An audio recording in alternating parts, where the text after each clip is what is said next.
Hello everyone, आज की इस वीडियो के अंदर हम सेक्शन नंबर 5 डिस्कस करने वाले हैं AWS academy cloud foundation course का। और सेक्शन 5 जो है ये हमारे पास है सिक्योरिंग डेटा। अब हम पहले अपने मॉड्यूल 4 में थे मोस्ट प्रोबेबली, और ये मॉड्यूल 4 का सेक्शन नंबर 5 है। ओके, अब इसके अंदर सबसे पहले जो है उन्होंने बताया हुआ है कि आपने डेटा को सिक्योर कैसे करना है।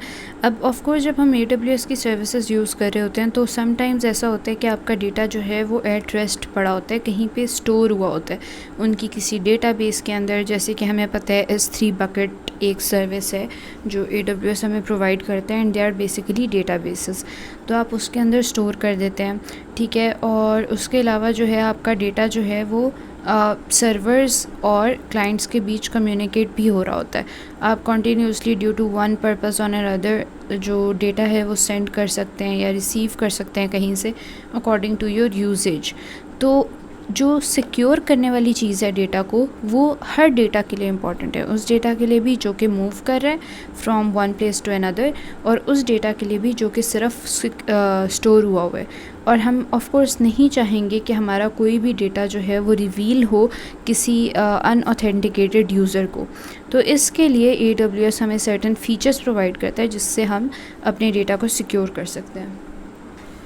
अब इसके अंदर सबसे पहले ये है कि securing data at rest, encryption of data using a secret की। अब इनक्रिप्शन क्या होता है? इनक्रिप्शन एक ऐसा प्रोसेस है कि आप डेटा को एक और फॉर्म के अंदर कन्वर्ट कर देते हैं।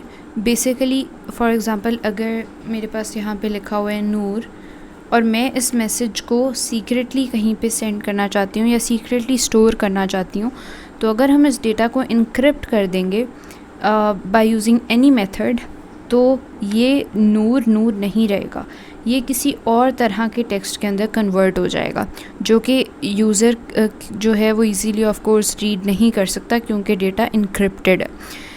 अब सीक्रेट की क्या होती है? अब कीज़ में हमारे पास काफ़ी टाइप्स होती हैं। आपके पास प्राइवेट कीज़ होती हैं, पब्लिक कीज़ होती हैं, वो सब एक अलग टॉपिक है।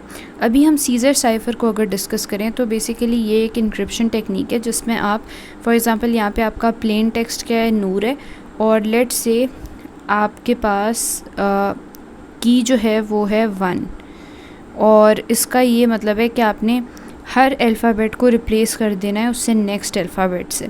तो एन के बाद आता है MNO आता है, O के बाद आता है P, R के बाद आता है S। तो OPPS जो है वो हमारे पास बन गया इनक्रिप्टेड टेक्स्ट। इसी तरह ये तो खैर एक बहुत सिंपल एग्जांपल थी। आप 2 अल्फ़ाबेट्स का गैप दे के भी इन अल्फ़ाबेट्स को आगे आगे शिफ्ट कर सकते हैं और अपना इनक्रिप्टेड टेक्स्ट गेट कर सकते हैं। लेकिन इसके अलावा और भी इनक्रिप्शन के काफ़ी ज़्यादा मेथड्स होते हैं जो कि ऑफ कोर्स यूज़ होते हैं। ये तो बिल्कुल एक सिंपल सी चीज़ मैंने आपको बताई है। Okay, only those having secret की कैन डिक्रिप्ट द डेटा। अब होता यूँ है कि जब हम दो लोगों के बीच कम्युनिकेशन हो रही होती है, ठीक है, तो जो बंदा सेंड कर रहा होता है, जो सेंडर होता है आपके पास डेटा का, वो डेटा को इनक्रिप्ट करके रिसीवर तक पहुंचा देता है, और रिसीवर को फिर डेटा को डीक्रिप्ट करना होता है यूजिंग अ सर्टेन की, ठीक है। अब ये आगे एक डिफरेंट प्रोसेस है कि वो की उसके पास कहाँ से आती है और वो किस तरह से डीक्रिप्ट करता है। लेकिन जब तक उस यूज़र के पास की नहीं होगी तब तक वो डीक्रिप्ट नहीं कर सकता। ये सीक्रेट की इस चीज़ को इंश्योर करती है कि जो आपका इंटेंडेड रिसीवर है उसके अलावा कोई और बंदा डेटा को डीक्रिप्ट ना कर सके, ठीक है। अब उसके बाद वो ये नीचे कह रहे हैं कि we can use encryption services stored on Amazon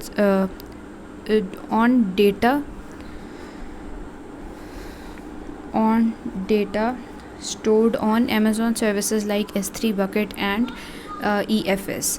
अब बेसिकली वो ये कह रहे हैं कि आपके पास जो भी स्टोर्ड डेटा है ना, उसके ऊपर आप Amazon की इंक्रिप्शन सर्विसेज को यूज़ कर सकते हैं। अब नीचे उन्होंने बताया हुआ है कि आपके पास कौन सा इंक्रिप्शन एल्गोरिथम यूज़ होता है, वो है AES 256।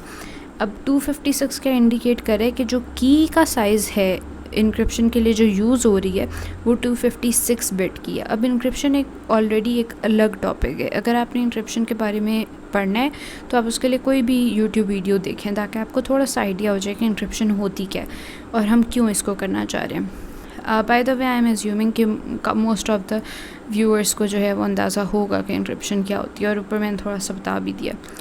तो ये और उसका फोर्थ पॉइंट जो उन्होंने बताया हुआ था वो ये था कि encryption and decryption are done automatically by key management service. अगर आप AWS की मैनेजमेंट सर्विस यूज़ करने का इरादा करते हैं और उसको एक्टिवेट करते हैं तो आपकी इंक्रिप्शन और डिक्रिप्शन जो है वो ऑटोमेटिकली मैनेज करती है।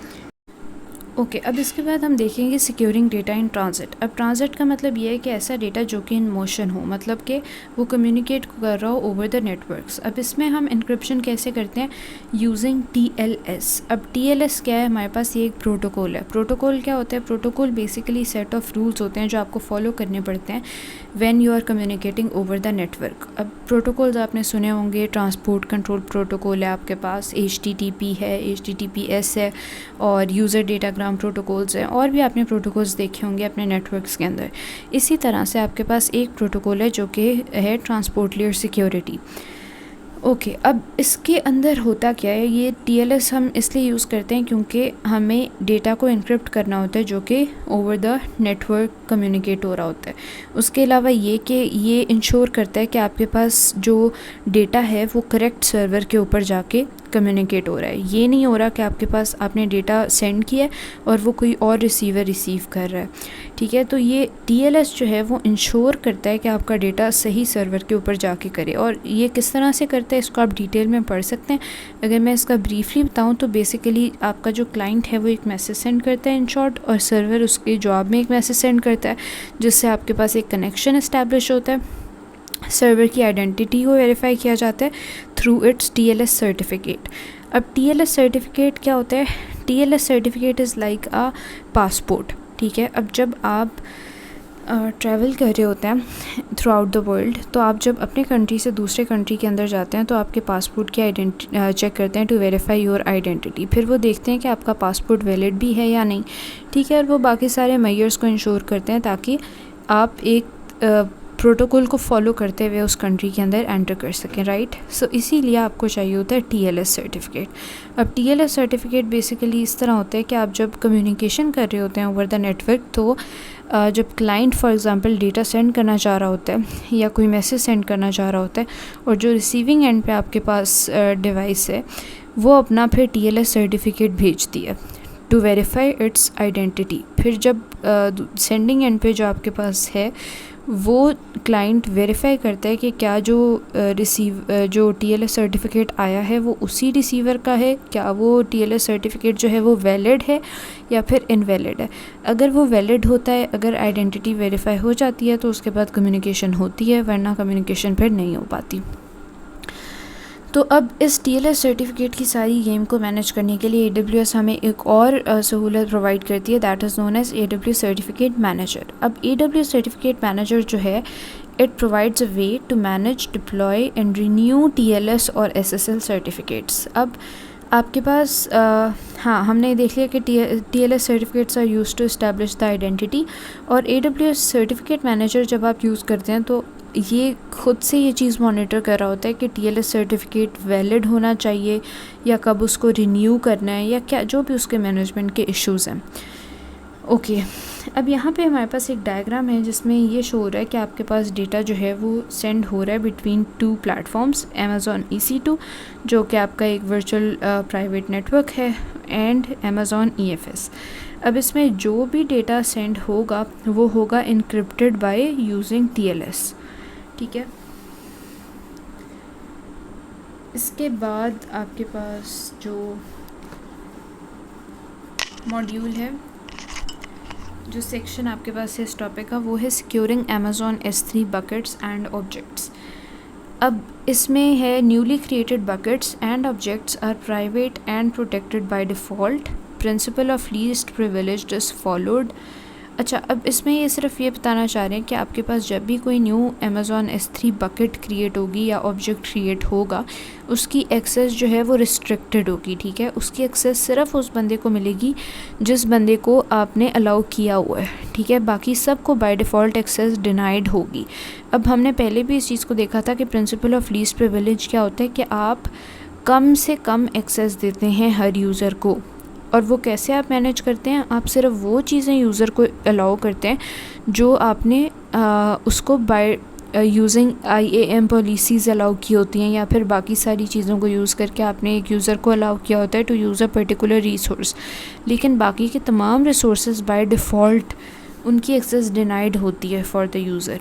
तो इसको कहते हैं simply principle of least privilege. अब हाउ टू कंट्रोल एक्सेस,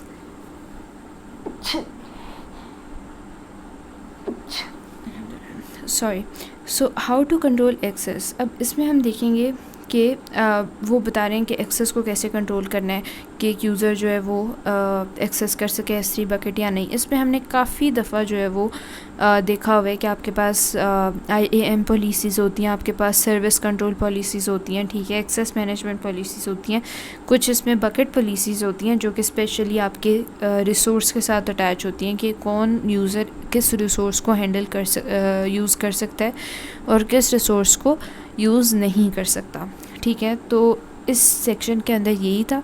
अगर आप लोगों को इस AWS के नोट्स चाहिए तो आप लोग मुझे ईमेल कर सकते हैं। I will surely send you the notes. Thank you.